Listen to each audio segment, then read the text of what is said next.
Hello, Shri Swami Samarth. Hello friend. आज बघा तुम्हाला सुरण्याची भाजी शिकवणार आहे. सुरणाचे असे काप केलेत. आता ह्याला मी हळद मीठ लावणार आहे.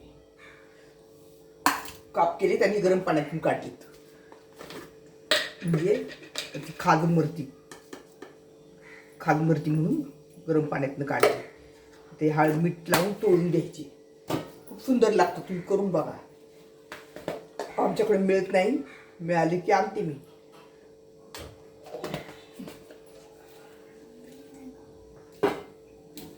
हळद मीठ लावून घेतली सगळ्या त्याला पूर्णाला.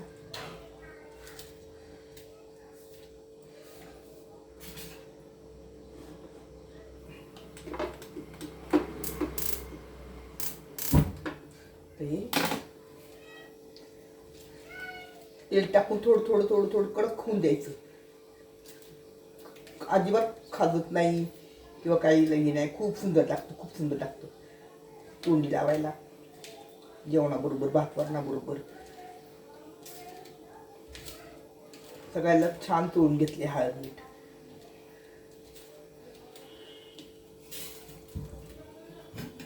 तेल टाकते.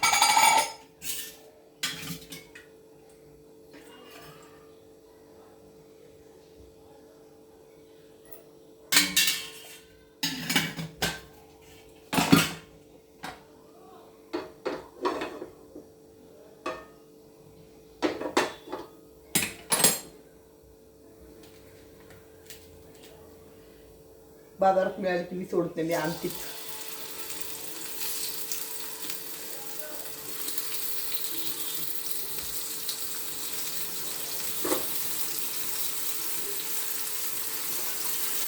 तेल एका बाजूला जाते.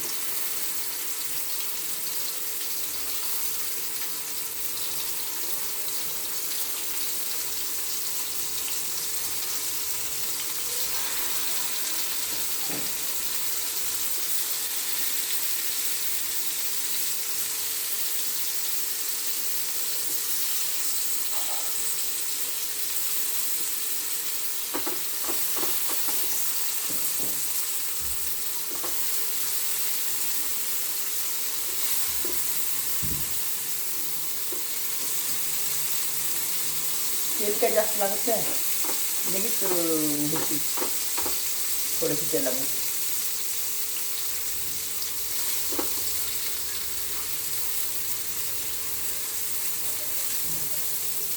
बघा ती तेलातलीच बाजूला सारली, त्याच्यात दुसरी टाकली.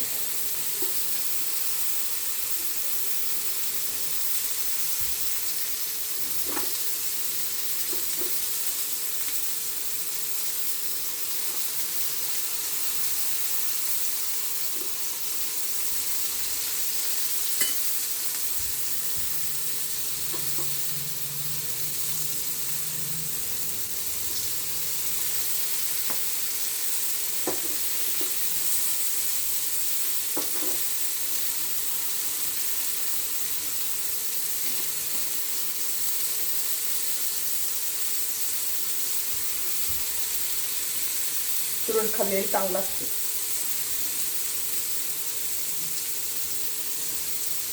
पोटातली काही केस काय घाण काय असेल ती जळून जाते. कधी केस दूध गेलेला असला, कधी चुकून काही गेलेलं असलं ती जळून जाते. खास बीज बिलकुल येत नाही. फक्त थोडंसं गरम पाण्यात काढून घे.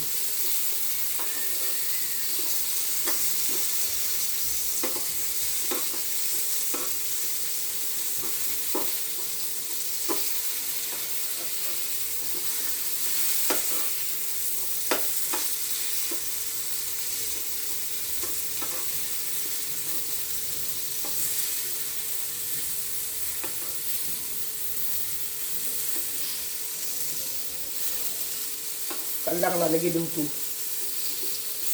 कोल्हापूरला. 5:03ला उठलो.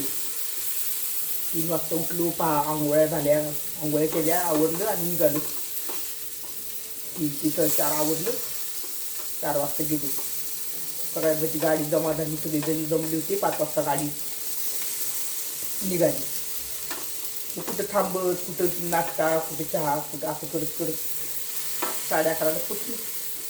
12:30चं लग्न होतं. लग्न लागलं, छान झालं लग्न. मग माझी वहिनीची मुलगी होती तिथं, तिच्या घरी गेलो.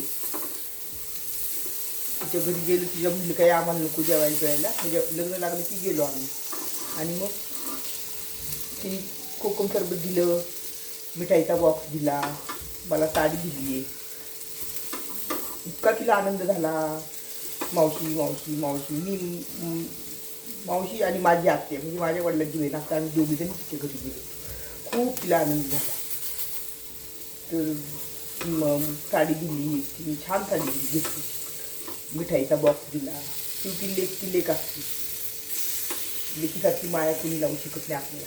एवढं प्रेमाने एवढं मी फोटो टाकला होता ग्रुपला असा कोल्हापूरला असं प्रवासातला. तिला कळालं ही इथं आली म्हणून. मग तिने मला फोन केला. मग म्हणली अगं मावशी तू कुठे येतो? म्हणलं बाई मला कार्यालयाचं नाव पण माहीत नाही. म्हणलं मी शुक्रवारी नातवाला सांभाळून आले आणि सकाळी शनिवारी बसले. म्हणलं गाडी तेही म्हणली लागून मला जायचं तर.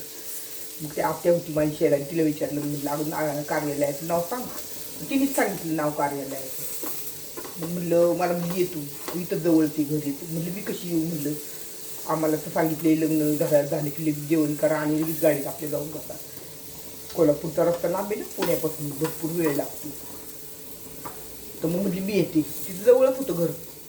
गाडीने 4 व्हीलरने आली ती. 4 व्हीलरने आली मग लगेच आवरून आली ती. लागवाय किती बारीक झाली. म्हणलं तर माझ्या पोराच्या लग्नात तिला बघितली होती. पोराच्या लग्नाला 2.5 वर्ष झाली, बारीक झाली आता. मग बसलो गप्पा मारल्या. मग तिने माझ्या मिस्टरांना विचारलं चला घरी चला. त्या आत्याला विचारलं घरी चल. मग आत्याच्या मिस्टरांना विचारलं तुम्ही घरी चला, लग्न लागल्या माझ्या घरी चला. इतका तिने आग्रह केला. बापरे, खरंच लेकची लेक असते हो.